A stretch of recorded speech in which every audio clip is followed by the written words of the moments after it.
All right, well, this week, Facebook announced it would be changing its name to Meta.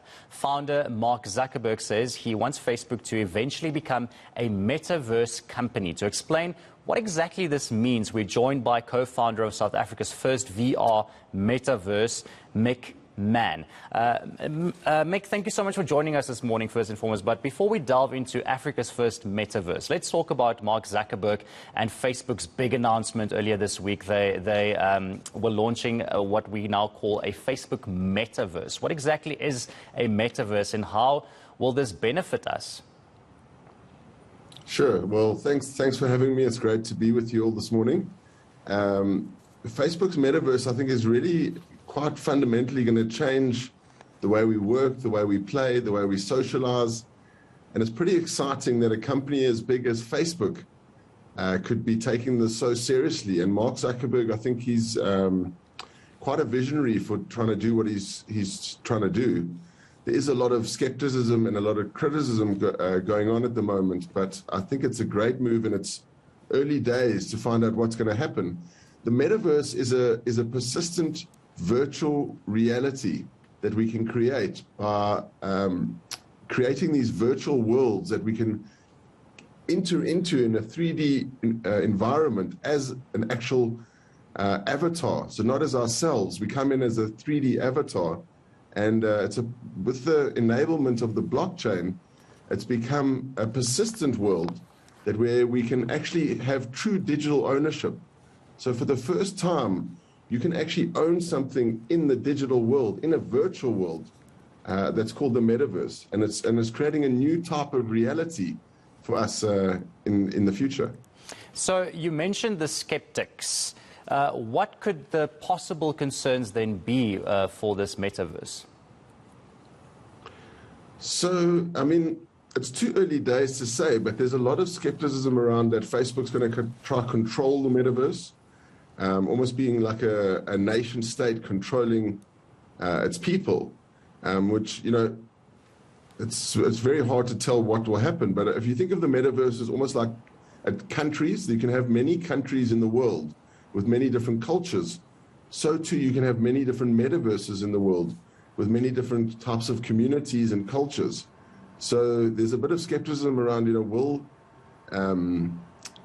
will Facebook become like one of the nation states, the surveillance states at the moment? So, you know, it's very hard to say, but I think it's a great opportunity for the whole ecosystem and for the whole world. And the timing is perfect because of the enablement of these new technologies like virtual reality and blockchain technology. And, you know, for Africa Rare is our, we're lucky that we've been working on it already for 6 months or so. And we launched it at the Singularity Youth South Africa Summit about 3 weeks ago.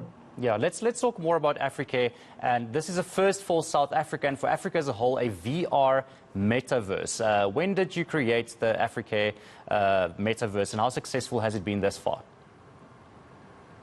So we've been, as I said, we've been working on it for months, and Africa Rare is a 3D virtual reality experience set in Ubuntu land.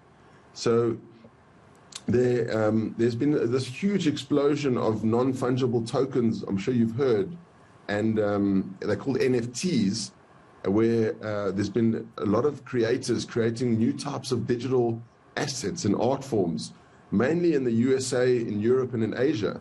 And we believe that it's Africa's time to seize this opportunity to uncover Africa's untapped creative talent. And Africa Rare is starting off as an art gallery where we have created the Mila Gallery, which Mila means traditional in Swahili. And we have some of South Africa's and Africa's greatest artists we're going to be showcasing in the Mila Gallery. We launched about 2 weeks ago in October, as I mentioned, on the 10th of October.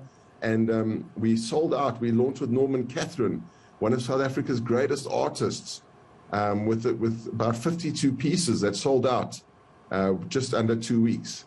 And so it's been a phenomenal success already, and we're just getting started. And that was a whole virtual event, I would say.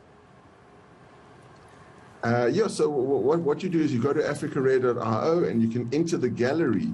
And the gallery is made in virtual reality platform where you can walk around. You come in as an avatar. We've made a generic avatar for now, but you walk in as this sort of African face mask in a 3D world. And you can go up to the different pieces and go and either auction on the pieces if they're up for auction, or just buy a piece directly. And then there's an artist statement from Norman, and we gave a portion of the proceeds from this last sale to the Hartebeespoort Animal Welfare Society, which is one of Norman's charities he supports.